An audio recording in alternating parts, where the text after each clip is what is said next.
I don't think they picked a big enough box. Man, I cannot wait to see what is in here.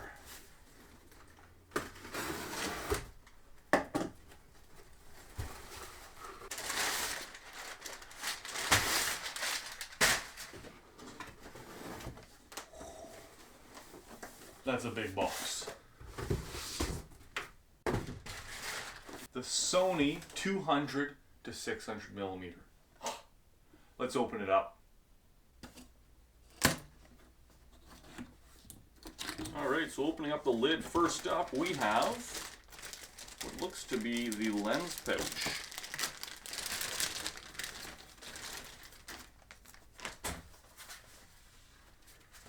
A rather substantial lens pouch. Very nice quality, nice material to it, and a little drawstring along the top too, so nice pouch. Lets you know it's a Sony pouch too. We also have in the top here a camera strap, or I guess a lens strap in this case. Ah, the requisite paperwork, no one reads. Perfect, good we have that with us. And let's dig deeper. Oh my goodness, there it is.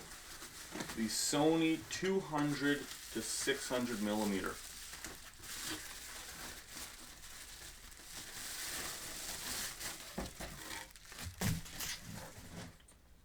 Wow, that is a beautiful lens.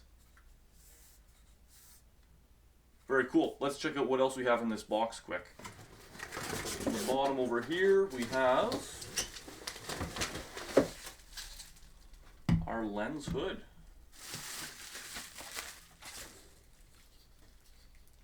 Fairly substantial and a nice rubber texture along the rim there. That'll be nice for when you have to stand up your lens. Very good. And then that is it, guys. One empty box. Okay, so this is going to be a little walkthrough and my first impressions of this Sony 200 to 600 mil. Now, in terms of weight, this lens clocks in at about a little over 4.5 pounds. So it's certainly not a featherweight, but I'm surprised it's not any heavier, to be honest. It's impressive they were able to cram all this in a rather lightweight package. Up front here we have our front lens element, and this thing does take 95 millimeter filter threads, if I'm correct. So certainly if you do plan on using filters on this lens, it will not be cheap. And then we have our G badging here along the side. Up next we have our zoom ring, which is right here. And wow, is that ever easy to turn. Wow, very smooth action to it as well. There isn't really any sticky parts in the motion, but what I can't get over how smooth that is to operate. So easy. Compared to my Sony A6100, feels like there's nothing happening.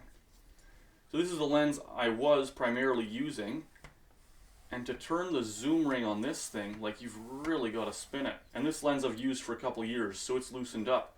But like with one finger, you cannot open that lens up. But with this guy, I'm amazed. You can just, with one finger, easily spin the zoom ring on that. So that is very smooth action. I'm curious to know, and as I test this out more, I'm sure I'll find out what this lens is like for zoom creep, because as you'll notice, there is no lock button on this anywhere. Up next we have some focus hold buttons on the top, the side, and the bottom. And then on the flip side we have another Sony logo. And then we have up next the focus ring. Now, do know that the focus ring will be closest to the shooter.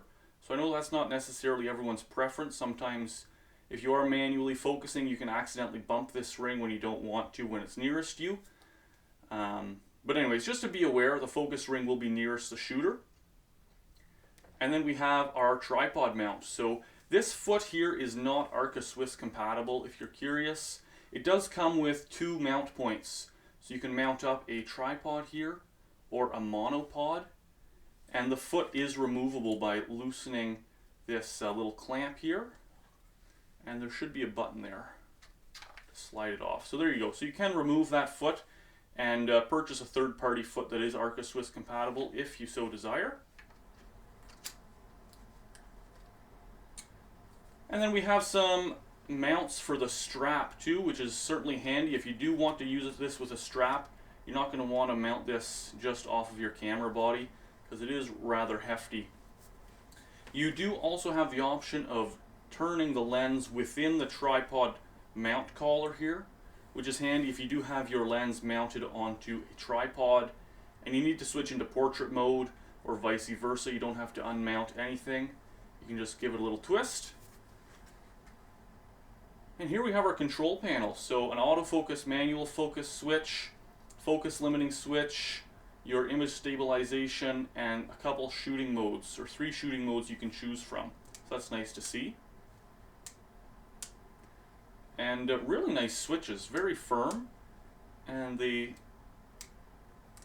make a nice click to them. And for these multi-selection switches, it confidently pops into that middle spot.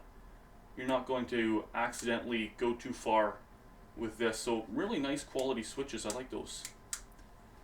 And then on the back we have, of course, our E-mount. So not much to see there. There's your electronic pins. And there you go, guys, little walkthrough. So first impression of the lens, I like it. Can't wait to mount this up to a camera and see what it's like to use out in the wild. Now the camera body I'm planning to use this on is my new Sony A6100. So let's mount that up and see what it would look like. Whoa, there you have it. A little bit of the tail wagging the dog, but it should do the trick. Now I'm very curious to test out the autofocus system using this camera and this lens. I haven't seen too many reviews online about how the Sony A6100 performs with the 200 to 600 millimeters. So I'm curious to test that out and let you guys know what I find. So stay tuned for more content. Picture of the day, by the way, not taken with this lens, is a great gray owl. This guy we spotted a couple winters ago in the area, and he sat right by the car on a fence post. So got some great pictures, and you can even see his one talon hanging out off the end of that post there. So pretty special moment. Thanks for watching, guys, and we'll see you in the next one.